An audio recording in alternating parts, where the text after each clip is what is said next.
Welcome, everyone. We're just going to wait another 30 seconds or so, and then we'll get started.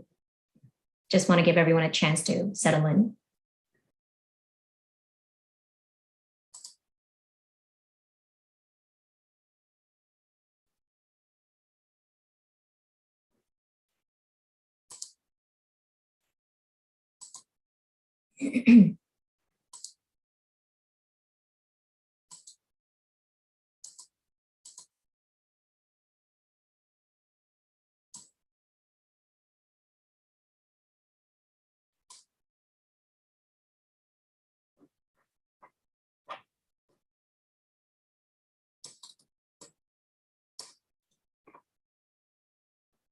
Okay, I think we'll get started now. I think everybody, as people will come in, we'll just let them, Cassandra, if you can help me let them in, please, that'd be great. Welcome to the Knowledge Cafe at the School of Cities. This is a speaking opportunity for the tri-campus community at U of T for faculty and researchers to present analysis and highlights. We wish to acknowledge this land on which the University of Toronto operates. For thousands of years, it has been the traditional land of Huron-Wendat, the Seneca, and the Mississaugas of the Credit. Today, this meeting place is still the home to many Indigenous people from across Turtle Island, and we are grateful to have the opportunity to work on this land. Acknowledging the land is an Indigenous protocol. It is used to express gratitude to those who reside here and to honor the Indigenous people who have lived and worked on this land historically and presently. It allows us the opportunity to appreciate the unique role and relationship that each of us has with the land. It is a gentle reminder of the broader perspective that expands our understanding of the long and rich history of this land, as well as our privileged role in residing here. My personal journey began 20 years or so ago after my family and I migrated to Canada. For the first 20 years, I identified myself as an immigrant because that was the extent of my knowledge and vocabulary. Most, if not all, immigrants have either been told nothing or very harmful stereotype about Indigenous people. And upon learning the truth and the real history, I realized that I too am a settler on stolen lands and have a part in reconciling. I too have benefited from the privileges that are still not available to Indigenous people. And while my views have changed, my children and I are starting to learn about the true history of Canada's systematic genocide of Indigenous communities, there is still a lot of work to be done. I must also practice reconciliation within my everyday life, within myself, my family, my communities, and my work. I encourage you all to also reflect on your personal journey towards truth and reconciliation. There are many members of the Indigenous communities helping the U of T community members in this journey. If you would like to learn more, please visit indigenous.utoronto.ca. It provides a platform for faculty as well as postdoctoral students and researchers who are working to uncover solutions to create more just, equitable, sustainable, and prosperous cities for their research on a theme that is important and relevant to cities. The themes for this academic year for School of Cities Knowledge Cafe are climate, justice, and belonging in cities. This seminar will be about 60 minutes long, 25 minutes for the presentation and 25 minutes for Q&A and opening and closing remarks, give and take 5 more minutes. Joining us now is Professor Karen Chappell. She's the Director of School of Cities and Professor at the Department of Geography and Planning. Professor Chappell, over to you. Thanks so much, Nida, and I always appreciate your introductions and land acknowledgements. So thank you for reminding us of our obligations. I'm excited to welcome you all to the Knowledge Cafe. This is actually our last Knowledge Cafe for the 21-22 year. And I'm interested to hear from folks, feedback about how it's gone this year. We'll definitely do something for Knowledge Cafe next year. It's just sort of a question of what would be best. Maybe we should go in person and have food, actually. But we've had some great conversations, and we look forward to reflecting. Great colleagues have come to speak all year long, so we're really grateful to have all these different voices contributing to the School of Cities. So I just want to introduce Nidhi Subramaniam, who's my colleague at the Department of Geography and Planning, and this is her first year with us. She's a graduate with a PhD from Cornell, where she worked with some of our wonderful colleagues there. She's a faculty affiliate of the School Cities, and she's also one of the grantees of our Climate and Justice Research Urban Challenge Grant Program.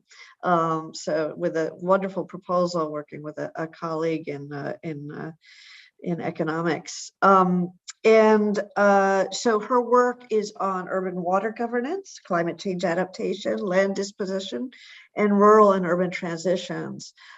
We've been really excited to watch her this year as she engages with students and colleagues on a variety of climate resilience projects. And she's also been working generally on the ideas of how to use sustainability indicators in urban planning to advance resilient cities.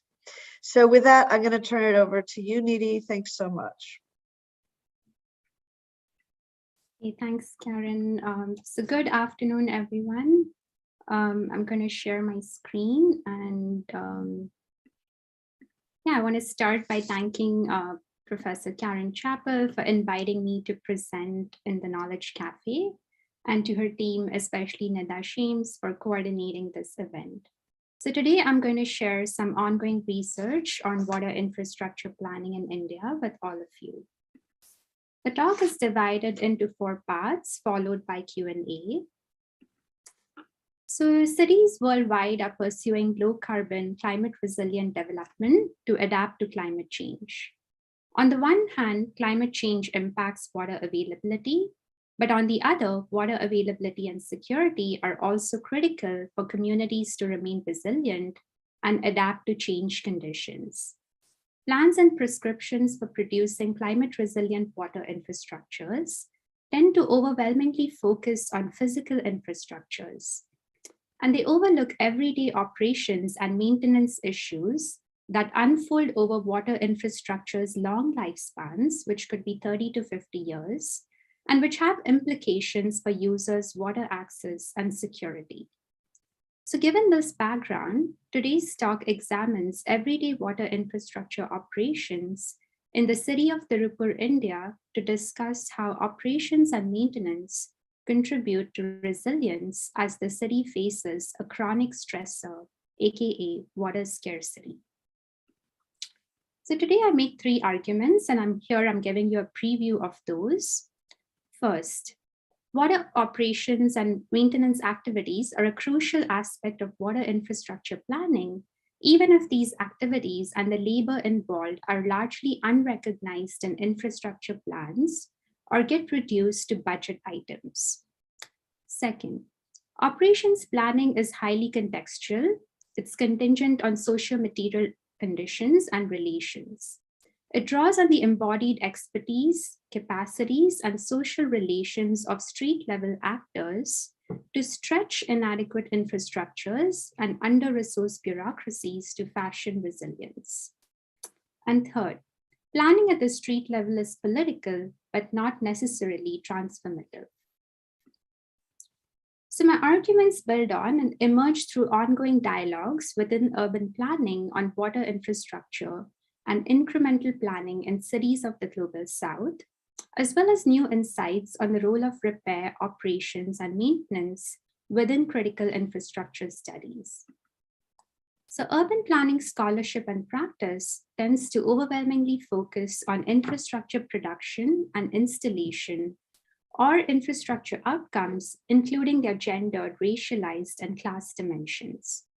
Questions and issues that focus on the middle, the everyday operations and maintenance of infrastructure assets, and the kinds of collaborations or knowledge that they draw on, as well as their impacts, remain a black box of sorts. And this is likely because operations and maintenance are banal. They focus on keeping things in working condition in the present, as opposed to producing powerful visualizations of desired futures that characterize many infrastructure plans, or planning with a capital P, as well as the field of planning in general. Studies that focus on water access under conditions of informality in the Global South emphasize the many incremental ways in which residents secure water access. And this is a huge literature. But with a few exceptions, this community-centric literature also tends to overlook operations of city-owned water infrastructures and how these influence residents' access. So more recently, critical infrastructure studies has drawn attention to everyday infrastructure operations as a key component of water infrastructures and urban inequalities. In many cities across the global south, pipe water networks do not cover the entire city, which creates inequalities. However, even in places covered by pipe networks, water is delivered intermittently, so it's not delivered 24/7, which introduces variations in service quality. So different dimensions of service quality, like water supply days and times, frequency, regularity, reliability, and predictability, can all vary simultaneously and often in no obvious relationship to each other. And these variations create inequalities in water access within the pipe network. So they result from material characteristics of water infrastructures, like sizes of water tanks or pipes and their age and condition, but also from social and political characteristics of urban neighborhoods, like how much pressure users exert on water providers and demand accountability, as well as the agencies, biases, and actions of infrastructure operators at the street level or ground level, and their interactions with water infrastructures and water users. And here I'm thinking with scholars like Nikhil Anand, Lisa Bjorkman, and Alejandro de Corzo. So who are these street level operators? So they include a range of actors like area engineers, tap inspectors, valve operators, watermen, plumbers, fitters, etc. But what is common to all of them is that they're all involved in last mile service provision, which in the case of water involves moving water from city-owned tanks and reservoirs to taps and users on a day-to-day basis and keeping the infrastructures involved in working condition. So infrastructure studies interrogates the politics of infrastructure repair and maintenance at this street level to understand what it is that these maintenance practices do, how they keep water systems resilient to chronic and sudden stresses, and how they alleviate inequalities in water access for vulnerable residents. And my paper builds on this work by showing how street-level improvisations are critical to the resilience of water infrastructures and users in water-scarce cities. So my research is a case study, and it's based in a city called Tiruppur in southern India. So Professor Barbara Harris-White refers to places like Tiruppur as Middle India because they represent a major part of India that is neither the country's characteristic megacities nor the villages, but nonetheless are home to a large portion of the population and important contributors to regional and national economies.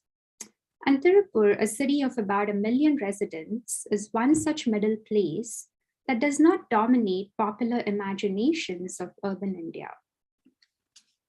However, it is one of India's largest textile export producing centers and produces garments worth approximately $3.73 billion annually for distant foreign markets, including those in Canada.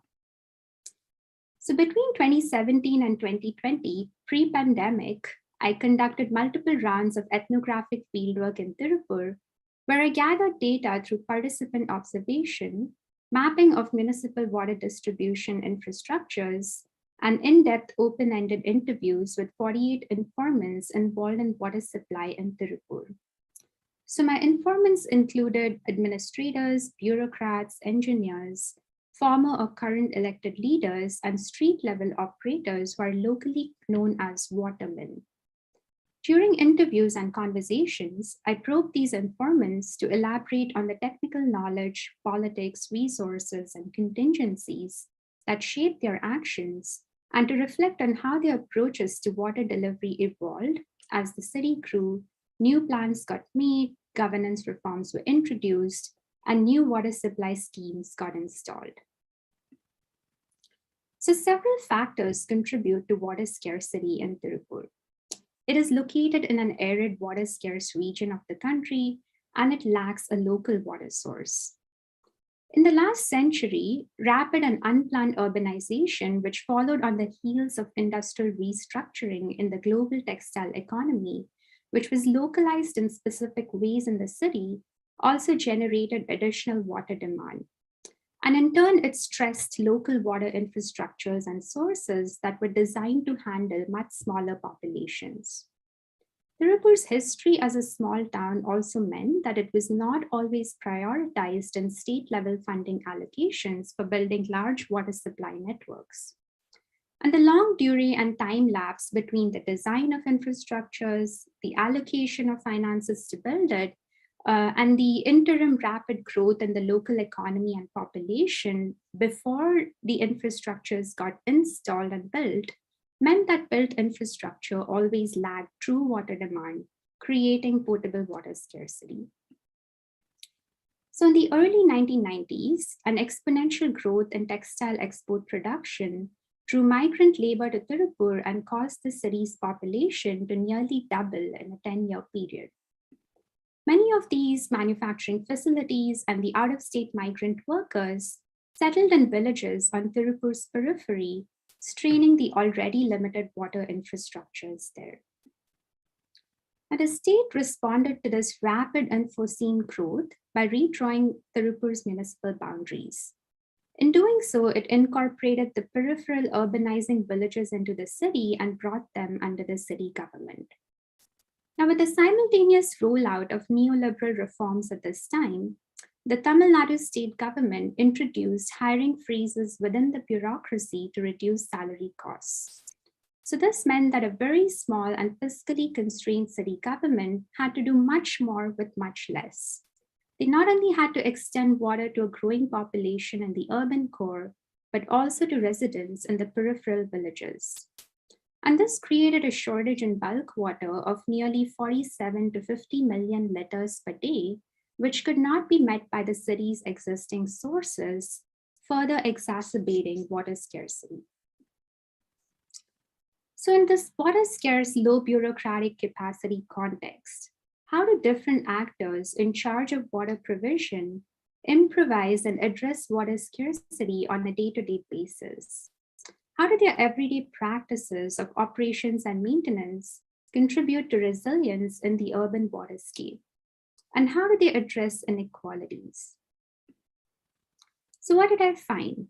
So when I arrived in Tiruppur in 2017, the city government had embarked on the construction of a new water supply scheme to augment the city's bulk water demand and close the gap in the 50 million liter per day gap in water demand.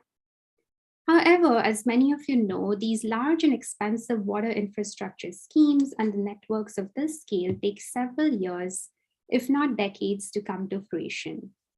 In the meantime, people still need water to survive and do their various activities. Therefore, simultaneously, the city government also reconfigured water provisioning practices by planning intermittent water supply or altering the duration, frequency, and timings of supply to equitably allocate a limited quantity of water to an ever-growing population. Now, the duration and frequency of water supply are more or less fixed within each water supply zone of the city, even as they vary across water supply zones between the urban core, which is bounded by red in the map, and the peripheral villages. So the urban core gets more frequent supply, and the supply is far less frequent in the peripheral villages.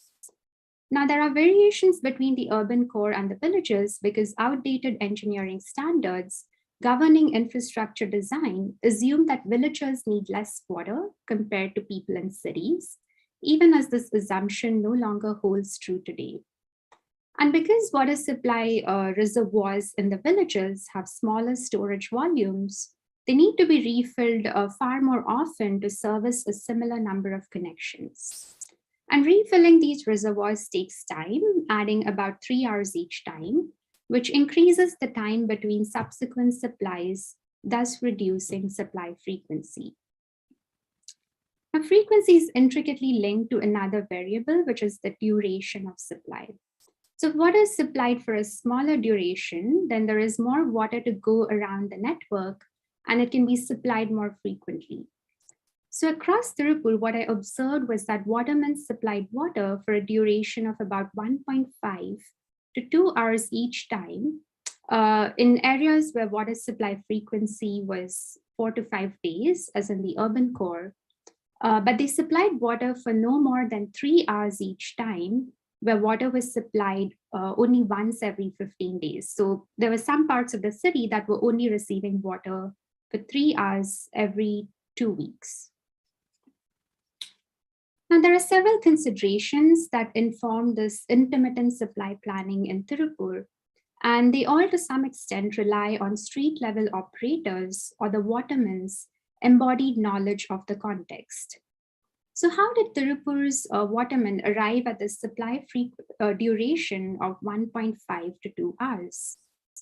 In an interview, I asked a waterman named Muthu, whom you can see on the left in the picture, and I asked him, so Muthu, if you reduce the duration to, let's say, half an hour, then the gap between two consecutive supplies to any one area would reduce, correct?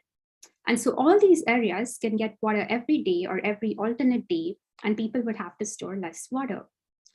Muthu replied, well, we did experiment once. We supplied water for 1 hour every day instead of for 2 hours every 4 days. But we received so many complaints. And he said, you see these housing compounds here, they have just one connection and many tenants. In 1 hour, each tenant could fill just about 2 to 4 pots of water. It was chaotic. The area councillor called us. And then I was still confused, so I probed, but wouldn't 2 to 4 pots of water suffice for a day? And he replied again. Then they would have to queue up and fight every day instead of once every 4 days. And we both laughed. And he added, in that small span of 1 hour, some households may not even get a chance to fill water at all. And these water-deprived households complained, and it became a political issue. So we reverted back to our old system. Now every household can fill 8 to 10 pots of water each time and get by with that stored water until the next supply.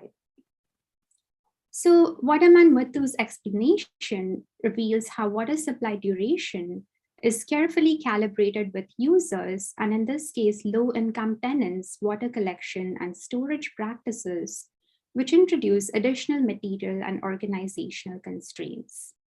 Now, working-class tenant families store water in a wide range of distinct containers, like plastic and metal pots, plastic drums, vessels, buckets, pitchers, plastic and concrete water storage tanks that occupy every nook and corner of their homes, as you can see in this picture. Now, collecting and storing water in a large number of small containers is time-consuming, physically exhausting, and emotionally draining if the stored water has to be kept covered carefully to prevent microbial contamination and budgeted judiciously to make it last till the next supply. Now, the challenge of water collection and storage becomes even more complicated when multiple tenants and neighbors must coordinate with each other to ensure equal and proportionate water sharing from shared connections. Hence, the experiment that the Waterman described failed as it disrupted social order, a carefully devised system of rules that had evolved in response to supply duration. Chaos ensued. So regardless of where one lived in Tiruppur or their water needs, they received drinking water for the same duration to ensure equal water apportioning to all connections. Now, Tiruppur's watermen had arrived at that magical figure of 1.5 to 2 hours by calculating the amount of time that it would take for a single connection to fill about 2,000 liters or approximately 100 pots of 20 liters each at the prevailing water pressure. They felt that this 2,000 liters would last a connection for 5 or 7 days, or would at least provide just enough drinking water to households that relied on shared connections. Now, although the watermen distributed water equally to connections within a hydraulic zone, The ability to cope with intermittent and inadequate municipal water supply was unequal among households. Those who had large tanks and pumping systems within their households were less inconvenienced and never had to wait to collect water, and compared to residents who had to queue up and use shared connections. So although supply duration was fixed, supply times were extremely unpredictable across Tiruppur. There were no fixed supply schedules as in bigger cities like Mumbai or New Delhi. And the absence of a municipal water supply schedule and the widespread acceptance of this irregularity was really striking to me in a city where the lives of people employed in the textile industry proceeded like clockwork. The unpredictability of water supply added to user stress, but users and operators alike relied on and maintained social relations to cope with unpredictability. Now, since water supply was unpredictable, intermittent, and generally unreliable, Watermen stressed the importance of relationship management. Waterman Vijay told me in one sentence, "Our job is all about handling people." Now, watermen like Vijay saw themselves as first responders in solving water problems and facing residents' anger whenever supply was delayed. Often in the middle of an interview, as if on cue, they would answer phone calls from residents and patiently explain reasons for delays, pacify them, and provide an indication of when water would be supplied.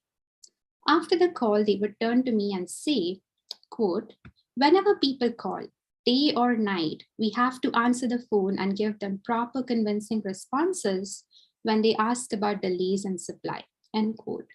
Then we would proceed with the remainder of the interview. On their part, residents too would voluntarily tip watermen or give them gifts to elicit prompt responses to phone calls. Long-term local residents who spoke Tamil, the local language, always knew whom to call and predict when water would be supplied to their locality, and wait at that time in their homes and plan their day accordingly. However, out-of-state migrants and those who did not speak Tamil lacked the social capital or the connections to the watermen, which made them more vulnerable to unpredictability and water scarcity. Now, to avoid aspersions that they were partial to tipping residents or particular localities, watermen maintained detailed logs, noting when each valve area was supplied with water and the amount of water they received from each source and when, as you can see in this picture. This kind of record-keeping practice helped them remain accountable to tap inspectors, engineers, and users.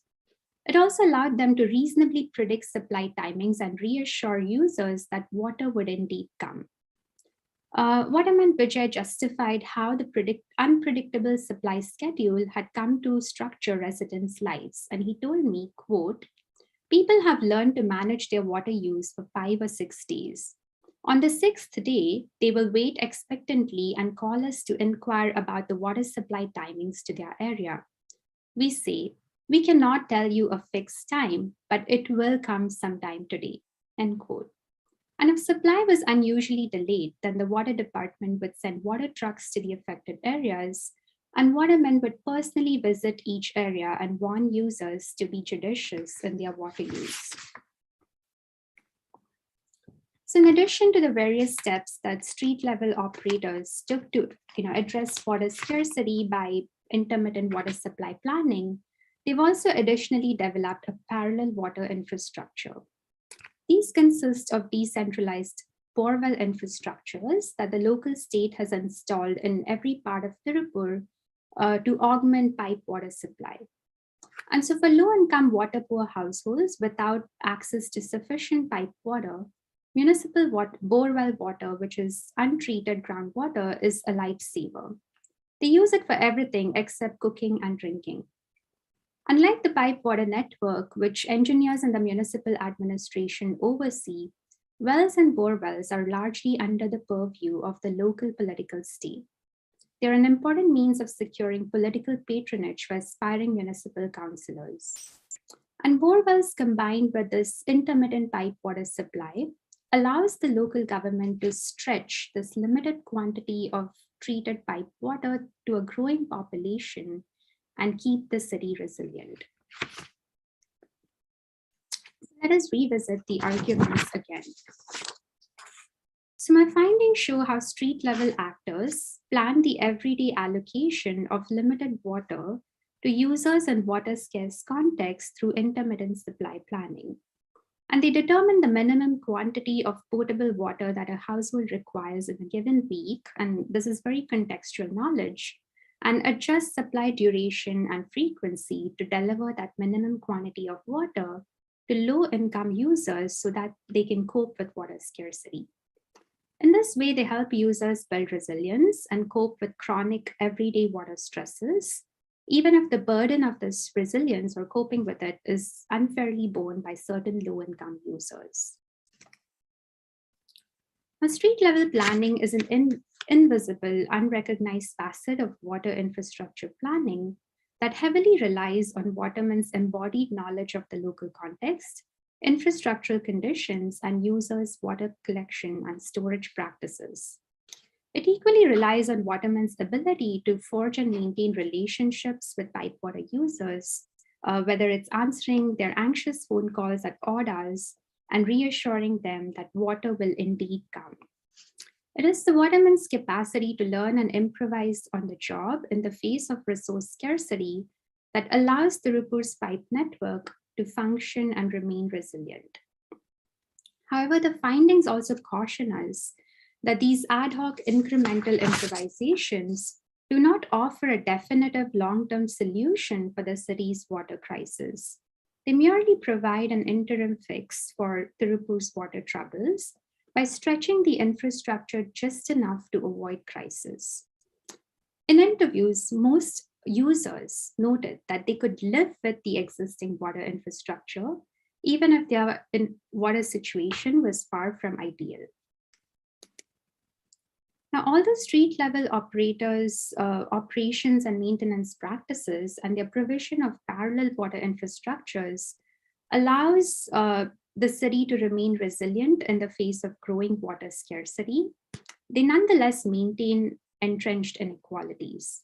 So here I'm thinking with critical scholars of urban resilience like Malini Ranganathan and Kian Ko, who contend that resilient practices are unjust if they continue to inflict harm and coping costs on marginalized residents. So for instance, in Tiruppur, the Watermen do not seek to connect presently excluded users, like out-of-state migrant workers, to the network. And neither do they attempt to provide more water to poor working class households. So the street level is a site of practical improvisation. However, I contend that it is not an instance of progressive planning that actively pursues equity and justice goals, as has been documented in Bangkok or Medellin by my colleagues Amrita Danier and Luisa Sotomayor. Now, given their arm's length involvement in borewell operations, Watermen and street level operators are also complicit in the maintenance of prevailing forms of political patronage and power as they manifest through borewells. Thus, the politics of everyday infrastructure operations and incremental improvisations maintain the state and the status quo. They are not really geared towards an incremental achievement of water justice for the working poor through pipe water supply or water alternatives outside the network. So in conclusion, I want to reflect on the broader implications of my findings from Tiruppur for planning climate resilient infrastructures, an approach that is gaining momentum in the water sector.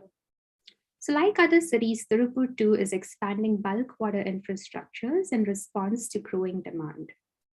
However, these physical approaches in and of themselves will not produce a just resilience if they ignore the agency, capacity, and embodied expertise of different actors, especially those involved in everyday provision, in keeping water infrastructures resilient for vulnerable users under conditions of chronic water stress.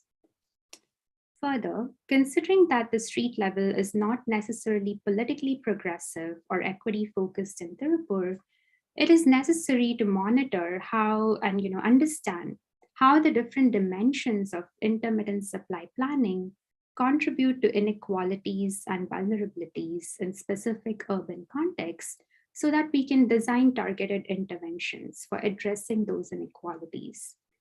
So as a next step, I'm currently involved in a collaborative project with Dr. David Meyer in Global Engineering, who's here, and Dr. Carmen Loki at Factor Interwash School, funded by the Data Sciences Institute, to understand and map out these inequities and make recommendations for equitable water supply under conditions of intermittency.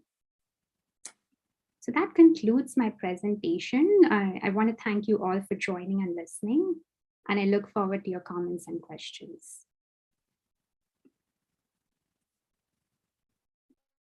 Great, thank you so much. That was wonderful, beautiful storytelling, and with rigorous research embedded in it. So worked on many levels.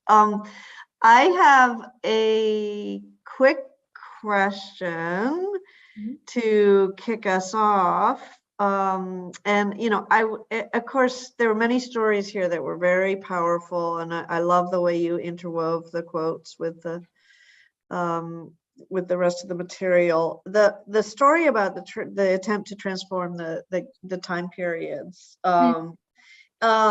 It made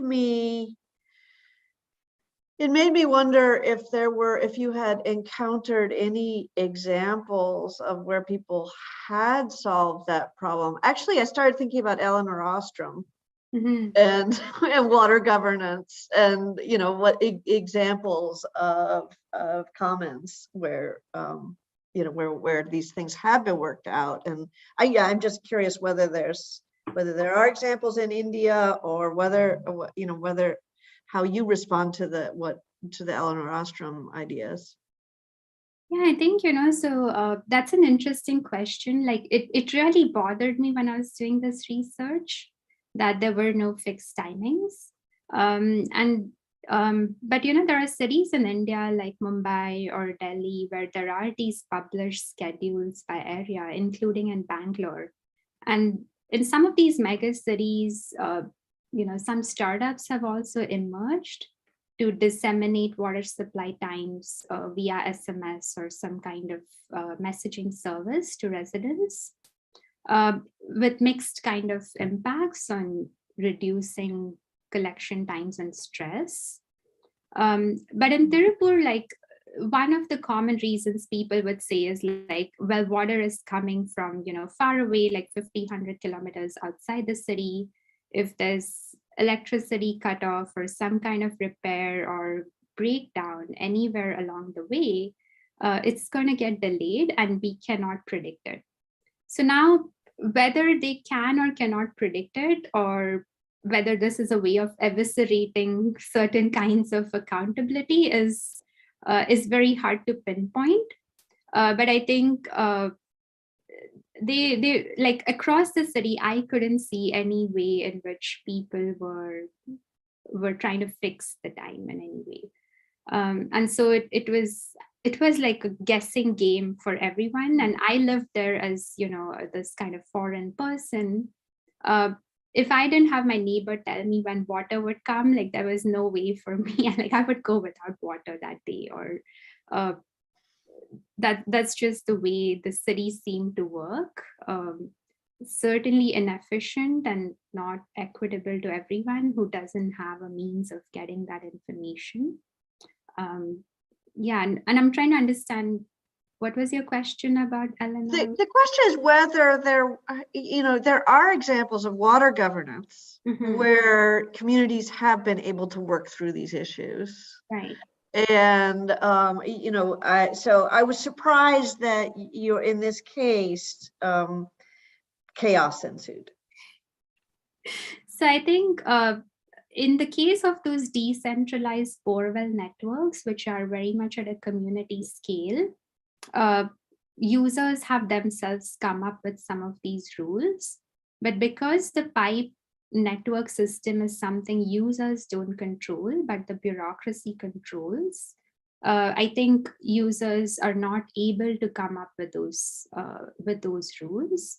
And there's enough of these external material contingencies that affect water flows in the system to a point that users cannot know and control all of it in advance. Yeah. So I think it's a difference between the pipes and the centralized versus decentralized nature of infrastructures. There's a couple questions that have come in in the chat. The first one from Heather, our colleague. What proportion of people would be in a situation where they would not have access to information about timing? Oh, interesting. Yeah, like you. So I think a lot of people, like almost nobody knows the exact time when water would come. But there is a sequence in which walls are opened, and people who have been living in the city for a long time, or who were born and raised there, know the sequence in a way, like over the years they've figured it out. And so they would call their neighbors in the preceding area or the successive area and figure out, like, okay, 2 hours from now, our wall would be opened and we would get water. So that was one way in which people had figured it out. But actually, there is nobody who has the information about timing anywhere in the city.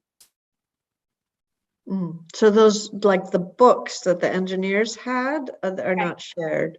The books are not shared. Like, Yeah. I knew it because I chased them around for months.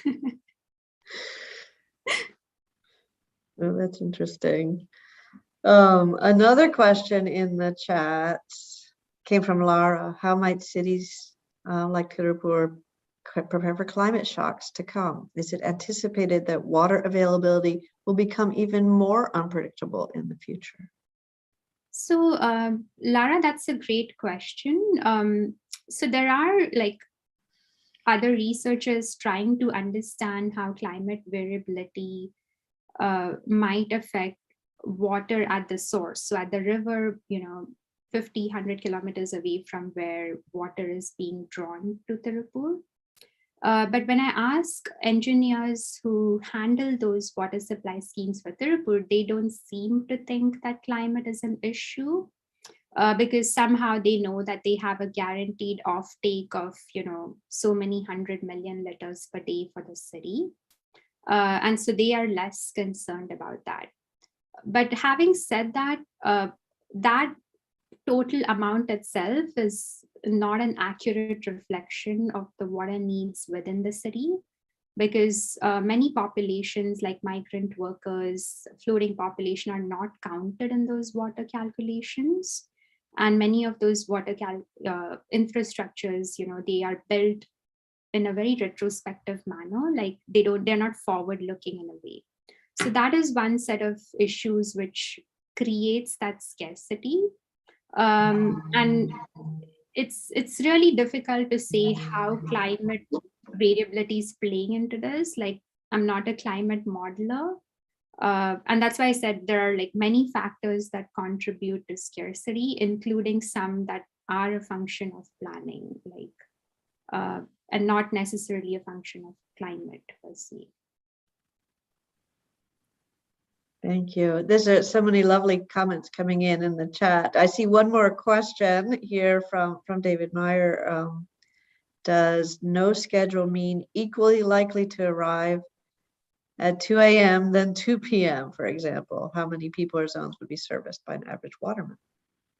So David, that's a great question. I think in Tiruppur, like, depending on which, like if you're in the peripheral part of the city where there were smaller wall barriers, a waterman covered much more ground and the wall barriers were spread out, versus in the urban core where maybe they had similar number of wall barriers but more dense, so they didn't have to like travel as much distance to cover them. So that was one sort of thing. So it ranged anywhere from like 40 to 60 wall barriers under one waterman. And many of them are contractual employees. They're not on the city's books. So they don't even get paid to do all this overtime, day and night kind of work, and they're all Dalit caste, which adds all these other dimensions of, injustice if we start unpacking all of that, and which I didn't have the time to get into today. But in terms of the predictability, so water is not equally likely to arrive at 2 a.m. or 2 p.m. I think there would be like a window of 4 to 6 hours. So when they call the waterman, he'd be like, now it's on the street, and given the sequence, 4 hours later, you can expect it. So if people want to run a quick errand that is within 4 or 5 hours, they would go do that errand and promptly return home and start waiting for water to come. So that's how the city worked. And if you went somewhere far away or you missed your bus to come back home, then you're doomed for, you have to request a neighbor to collect water or just decide to buy water that week. Yeah, briefly, if I can just add, thank you again, Nidhi, lovely. Does that mean if you zoom out to the city scale at 2 in the morning, are there 10 zones getting water? And then at the city scale at 2 in the afternoon, are there 10 zones getting water? Or is there some coordination of convenience and scheduling at the kind of city scale? No, I don't think there is that much of convenience just because of the order in which walls are open. So sometimes they do suspend operations between, let's say, like the dead of the night and, early morning, like if an operator cannot work at that time. But it's not unusual for people to get wake up in the middle of the night or extremely early in the morning to fill water. Thank you. More questions in the chat. From Andrew, can you introduce more about the water workers' background? How does this group come to such a position in general? So a lot of these people are from the Dalit caste. And I think mainly because it involves so much manual labor that, an educated person wouldn't take this kind of work on. And so in Tiruppur, and it's kind of a job where people refer and bring their family or kin members into the job. There is no formal training or application process per se. People learn on the job by following a senior waterman for like 2-3 months, and they get to learn the area and all their various tasks and what they're supposed to do. And some people, like the person whose picture I'd shown, Muthu, he was even a college graduate, but he hadn't found suitable employment. And he was using this as a way to become a permanent government employee, which is a very cushy job in India if you manage to get one with benefits. And he was really eager to get one of that. And so, like, although he was a college graduate, which was very unusual among the group I'd interviewed, he was still involved in this kind of laborious operation. Yeah, it's interesting to hear. I hadn't thought there would be college graduates there, but of course, yeah, some will take for those great jobs, right? Exactly. Some will take the pension is or big, do the benefits and so forth. It's such a draw. Yeah, because once you go into the government bureaucracy and you become permanent, then there's upward mobility within the system. Right. Which trying to apply to a position, at a higher level is difficult, or there's more competition. Right. Nida has a couple questions here. How does the current system impact growth? Are new people and businesses coming to the area? Oh, that's so interesting. Right. So Tiruppur is one of India's fastest growing cities purely by population. I haven't followed the post-COVID population figures. In fact, the Indian census would come out sometime this year or next. But because like the textile industry is so much in demand, there's always a lot of people cycling in and out of the city, and new businesses are getting open and closed. Like the 1 year that I lived in Tiruppur, like so many new buildings were built on my street.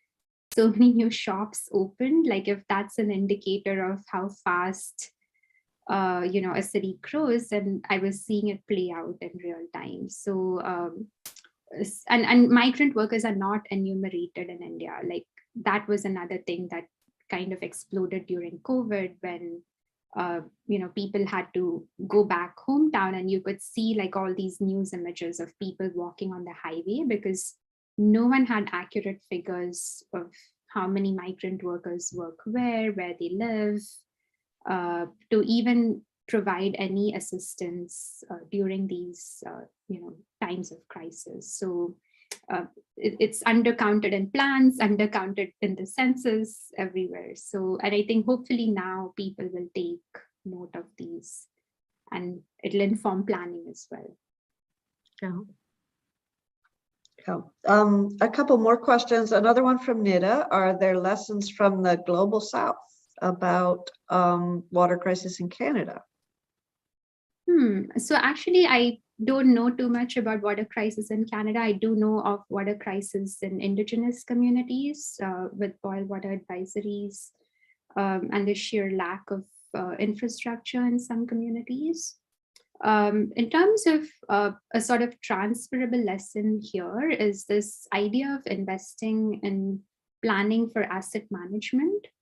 And as a lot of infrastructure continues to age, even in North American cities, and the rate at which we might replace them, might take a long time, both to get the resources, but also because of the sheer difficulty in repairing and replacing these infrastructures. I think it's really important to think about what kind of resources we are putting into asset management, or the people involved in doing that, and how might it make us rethink the planning of new infrastructures here, or the replacement of aging infrastructures over here. Yeah, I think that's the relevance, definitely. So Samantha has a question here. Did the city's water sources vary in their severity of scarcity depending on the time of year? I'm curious about if users have to seasonally adjust to timing and volume available and how they might have coped. Yeah, I think this is a great question. So certainly during the summer months, like in the river, if the river was running dry, the main source for the city, it would impact how often water was pumped to the city itself. And during such times, there were two strategies. So like the supply would get further delayed.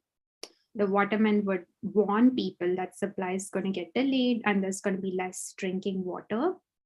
And rather perversely, they would sink more bore wells across the city at these times to help people get non-treated water for other water uses. And at the same time, the city would also deploy water trucks to go into certain neighborhoods and provide additional water. So those were the strategies. And it meant that the quality of water that people had, like the total water budget would reduce, but also within that portfolio, the sources that they were using would change, right? So it'd have less of the treated water and more of the untreated water. And maybe you paid more that particular month at the height of summer to get to buy like drinking water from the market. So that's one.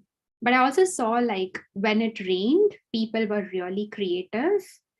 They would put out all kinds of containers and collect rainwater and use it for a lot of uses in their house, because they were like, well, rainwater is free, we get it. Like if it rains a lot, we can collect it and use it. And then I don't have to walk all the way to the water tap to fill water. So I think people were adjusting both to more and less water in their own creative ways. And I want to give you one last question that came from a staff member to me, which is really about your research agenda. What we wanted to ask was, do you have an ongoing research project on your radar that's building our knowledge about about unconventional knowledge keepers about water management, this whole idea you've put forth. Do you have any projects that would build this knowledge into a bank of sorts to inform decision-making around maintenance? And then I would just add to that, you know, what's sort of your big picture, like blue sky idea of the research project, since we are the school cities, you know, that you would do to build on this work? Yeah, so that's super interesting. I think, so in terms of the knowledge keepers of water, so the project that I just mentioned with David, we are trying to understand, you know, what sort of knowledge, on one hand, like understand this, you know, equity within intermittent systems, but we are also trying to understand with this new wave of, you know, smart city planning, what is the kind of data that is being collected about water in cities as part of like city reporting processes, and to even feed into some of these smart city indicators to track progress towards goals and get competitive funding. So in a sense, I'm guessing and I'm hoping it'll take us to that sort of ground level to understand who the knowledge keepers are and how they collect data, what they think is important data, like even defining what is worthy data is important, and how that starts to inform planning, what, you know, in terms of what people at the top think is relevant indicators and data versus what people on the ground like Muthu think is relevant, whether it's those records they maintain or, you know, how they come up with those times and durations. So I'm hoping in some sense, we will at least collect that for a few cities through our project. Then in terms of the broader big picture blue sky, like I think on one hand, I'm interested to understand, okay, so given all these changes, how do we allocate water resources equitably, and whether the process of doing that can actually lead us to more just and sustainable futures. So across all my projects, in times of transition, how does planning either reflect and reproduce existing inequalities, and how do people contest and challenge those to craft alternative futures that are more just? That's great. I'm curious. I mean, you mentioned Medellin. So are there models? Are there cases that you like to look at and point to? Yeah, so I did look at some of those, and I think it's lauded as this kind of progressive model with bureaucrats and, you know, planners within bureaucracy trying to promote equity. And so for me, it was like, okay, if you think of cities, like where does the locus of change lie? Like who is going to do that? Is it the bureaucracy? Is it politics? Is it people? Or is it a combination of some of these working together, which is what planning is when it's articulated as governance, right? And as system maintenance or system transformation. And so like, in a way, I'm trying to find examples of where what works and see how that works in the cases that I study and engage with deeply. Yeah. Well, fascinating work. And we're so grateful that you came to share it with us. We have noticed in the chat that there's a recording on the YouTube channel, of course, and of course you can subscribe to our monthly newsletter. And please do share any feedback about this series, and you know, whether you have ideas for us going forward about how we should get together for our Knowledge Cafe. So wonderful work, Nidhi. Everybody's giving you lots of compliments in the chat, which is great to see, well deserved. So thank you so much. Yeah, thank you. And it's always nice to have colleagues come here. So thanks everyone who came today. Okay. Bye-bye.